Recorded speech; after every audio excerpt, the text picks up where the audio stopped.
Mirëmbrëma të nderuar, zonja dhe zotrinj, do të jemi së bashku në edicionin qendror të lajmeve këtu në ekranin e kanalit 7, ndër të tjera do të ndiqni. Raportuesi për Shqipërinë Shider thotë se antarësimi brenda 2029-s është i mundur, edhe ambasadorët e Spanjës dhe Francës vlerësojnë progresin e vendit tonë. Shqipëria përfiton miliona euro nga fondet e Bashkimit Evropian. Agjencia e Menaxhimit të Fondeve të Unionit thotë se është në pritje të zhbllokimit të IPARD 2. Sali Berisha paralajmëron, opozita do të përdorë të gjitha format e mosbindjes civile në 10 shkurt, nuk largohemi nga sheshi deri në rrëzimin e Edi Ramës.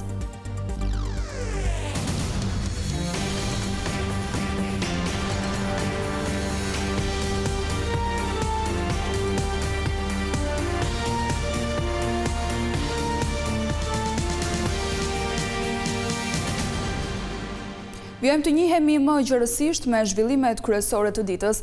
Raportuesi për Shqipërinë në Parlamentin Evropian e konsideron plotësisht arritshëm objektivin për antarësimin në Union. Andrea Shider thotë se vendi ynë ka bërë progres me përmbushjen e kushteve të Brukselit. Të njëjtin qëndrim në mbështetje të antarësimit të Shqipërisë kanë ndarë edhe ambasadorët e Spanjës dhe Francës.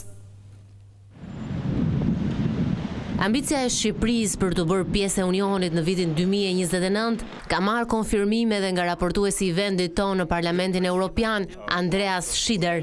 Sipas tij, përmbushja e kritereve të Bashkimit Evropian kërkon vullnet nga të gjithë aktorët politik dhe jo vetëm, megjithatë theksoi se vendi ynë ka bërë një progres të dukshëm. Ky nuk është vetëm projekti i qeverisë, por i të gjithëve, duke nisur që nga qytetarët që duhet të tregojnë se çfarë po shkon mirë dhe çfarë po shkon keq, sa më shpejt të përmbushen kushtet aq më mirë. Por edhe pse nuk duhet të jap një datë specifike, dua thjesht të them që si relator shpresoj që në fund të mandatit tim, pra në vitin 2029, të them që Shqipëria do t'i bashkohet BE. Shqipëria synon që brenda këtij viti të mbyll 16 kapituj dhe brenda vitit të ardhshëm të përfundojë procesin teknik, por sfidë mbetet mbështetja nga vendet anëtare, të cilat duhet japin dritën jeshile. Është e rëndësishme të punohet me opinionet publike në Europë, në mënyrë që të zvogëlohen perceptimet që qytetarët kanë për zgjerimin. Nuk jam i shqetësuar për Spanjën, që sipas sondazheve të fundit ka një nivel të lartë pranimi për zgjerimin, që do të thotë ne spanjollët duam që Shqipëria dhe vendet e tjera të jenë së bashku në BE sa më shpejt jetë e mundur. Megjithatë, ambasadorët vlerësojnë punën e bërë deri tani. Franca është për kraj jush, jo për t'ju numëruar hapat, por si një partner rruge, që e di që forca e një bashkëpunimi nuk matet vetëm në ditën e nisjes dhe ditën e mbërritjes, por në solidaritetin e lidhur në çdo kilometër të kryer së bashku. Ky vit konsiderohet vendimtar për Shqipërinë, e cila duhet përafrojë legjislacionin me atë të Bashkimit Evropian dhe të mbyll 33 kapituj të negociatave vitin e ardhshëm në përmbushje të angazhimit për antarësim me të drejtat plota në Union brenda 2030-s. Shqipëria po mbështetet me fonde nga Bashkimi Evropian në kuadër të procesit të përafrimit me Unionin. Miliona euro që jepen nga Brukseli investohen në fusha të ndryshme nga arsimi, politikat sociale apo biznesi. Sa i takon fondeve të IPARD 2, autoritetet thonë se pritet zhbllokimi i tyre, si dhe hapja e IPARD 3. Komisioni Evropian nuk i ka dhënë ende asnjë indicie vendit tonë se mund të ngrijmë fondet për digitalizimin, për Vision Plus. Drejtoresha e Agjencisë së Menaxhimit të Fondeve të BE Erida Nacano sqaroi se puna vjen normalisht dhe se janë në pritje të sinjaleve nga Brukseli. Për digitalin, ne nuk kemi asnjë komunikim deri tani zyrtar nga strukturat e Komisionit Evropian apo delegacionit të Bashkimit Evropian në Tiranë se do të ketë një ngrirje fondesh apo një komunikim zyrtar se çfarë do të ndodhi më tej. Kështu që jemi në pritje. Sa i përket heqjes së bllokimit të fondeve të IPARD 2, Cano u shpreh se është përgjegjësi e Ministrisë së Financave. Megjithatë shpjegoi se puna me strukturat e BE vijon. Puna ka vazhduar në mënyrë konkrete me strukturat e Bashkimit Evropian, bazuar në një plan veprimi dhe masa korrektuese që duhet shmerreshin për pjesën e IPARD 2, është duke u punuar seriozisht në këtë drejtim dhe jemi duke konkretizuar bashkë me strukturat për mundësimin e hapjes së IPARD 3-shit. Ndihma nga Bashkimi Evropian ka bërë të mundur që Shqipëria të investojë në fusha si sundimi i ligjit, infrastrukturat e jo vetëm. Madje, Cano dha shifra për parat e dhëna, në mënyrë që vendi ynë të përparojë në procesin e integrimit.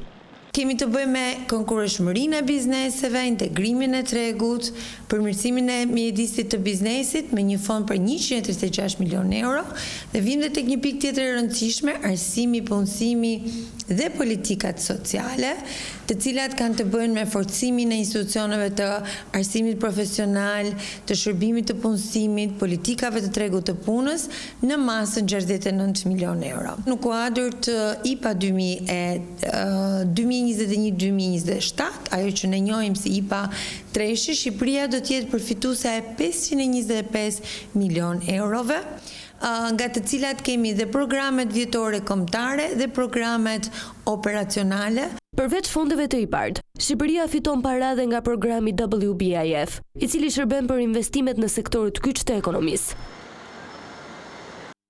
Opozita do të përdorë të gjitha format e mosbindjes civile deri në rrëzimin e qeverisë së Edi Ramës. Ky ishte paralajmërimi i Sali Berishës për protestën e radhës që do të mbahet në 10 shkurt. Kryedemokrati akuzoi aktorët e tjerë politik që kanë refuzuar bashkimin me opozitën si shërbëtor të Ramës. Kryetari i Partisë Demokratike Sali Berisha nuk përjashtoi asnjë skenar për protestën e 10 shkurtit. Në një bashkëbisedim me qytetarët online, Kryedemokrati paralajmëroi se opozita ka në plan të gjitha format e mosbindjes civile. Partia Demokratike ka në plan dhe në projekt të gjitha format e mosbindjes civile. Kërkon që çdo qytetar të realizoj se kemi të bëjmë me një diktaturë autokratike, në të cilën gjitha pushtetet janë të përqendruara në një dorë, në të cilën institucionet përdoren për të shtypur pluralizmin. Berisha ironizoi dhe partitë e tjera opozitare, për të cilat u shpreh se heshtja e tyre i shërben vetëm qeverisë. Se zgjedhësit, ata që kanë votuar Agron Shehaj, nuk e kanë votuar që ai të mos bashkohet në një front të gjerë opozitar për të larguar të keqen më të madhe Edi Ramën, mbasi jam i bindur se ata qytetar sot po t'i pyesish konsiderojnë Edi Ramën të keqen më të madhe. Opozita është e hapur, unë e kam theksuar, por ju kam njoftuar se ata që duan të bëjnë opozitën e opozitës, ata janë faktikisht në shërbim të tjetër kujt. Pyetur se pse nuk fton Lulzim Bashën, Berisha nuk i kurseu sulmet për ish kryetarin e Partisë Demokratike. A nuk patë rastin ata për qenë të mirë të Shqipërisë, kjo parti, a nuk u dha atyre çdo mundësi, të lutem, a nuk u dha atyre çdo mundësi, dhe çfarë përdorën? Mirësitë e Bamirtopi ishin pronat e tij, të Lulzim Bash pasurimi i tij dhe shkatrimi. Gjatë bisedimit online, kryeopozitari rikonfirmoi se Partia Demokratike nuk do të ndalë tubimet deri në rrëzimin e qeverisë dhe krijimin e një qeverie teknike. Regjimi po ecën drejt agonisë.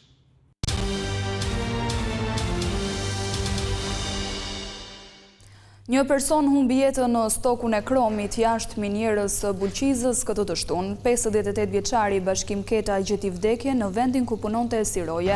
Sipas policisë që shkoi në vendin e ngjarjes, dyshohet se Keta rrëshqiti nga masivi i Kromit dhe përpasoi humbi jetën. Në trupin e tij u konstatuan plag që dyshohet se u shkaktuan pikërisht nga rrëshqitja aksidentale e 58 vjeçarit.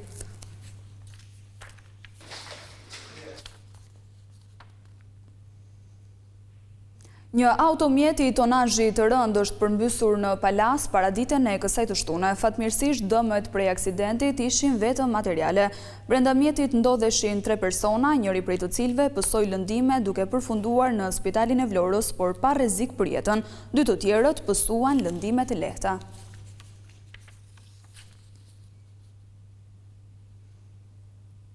Tregtarët e Vlorës kundërshtuan edhe këtë të shtunë zhvendosjen e aktivitetit të tyre pranë fshatit Nart. Gjatë tubimit ata morën premtimin e ministres së jashtme Elisa Spiropali, e cila tha se do të bisedojë me bashkinë për gjetjen e një zgjidhjeje. Në ditën e 5 të protestës, tregtarët e tregut të madh të Vlorës kanë kundërshtuar zhvendosjen nga vendi ku ushtrojnë aktivitetin. Ata shprehen se nuk janë kundër zhvillimit, por spostimi i tyre drejt nartës është shkatërrim, pasi nuk ka asnjë kusht dhe është 3 kilometra larg, gjë që sjell mbyllje përfundimtare të aktivitetit. Paraditën e kësaj të shtune, protesta u mbajt përpara teatrit Petro Marko të Vlorës, ku priti të zhvillojë një event, ndërsa mbërriti edhe ministrja për Evropën dhe punët e jashtme, Elisa Spiropali. Tregtarët zgjodhen këtë moment për të bërë zërin e tyre më të dëgjueshëm, duke protestuar gjatë kalimit të ministres. Spiropali ndaloi dhe u kthye për të komunikuar drejt për drejt me protestuesit. Ka mundësi të bëhet këtu në Vlorë, për shembull, janë gjithë këta tregtar të vjetër, ka nga 30 vjet, 35, të tërë ushqehen, kanë fëmijë në shkollë, fëmijë të vegjël për të ushqyer.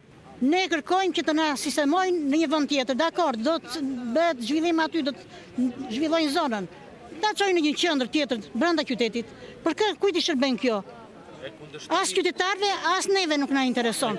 Ne kundërshtojmë me forcë për të vajtur atje. Nuk kemi mundësi të vemi, sepse as qytetari vin atje dhe as ne s'vemi dot atje. Dhe një folun me bashkinë, qytetarë në bashkisë.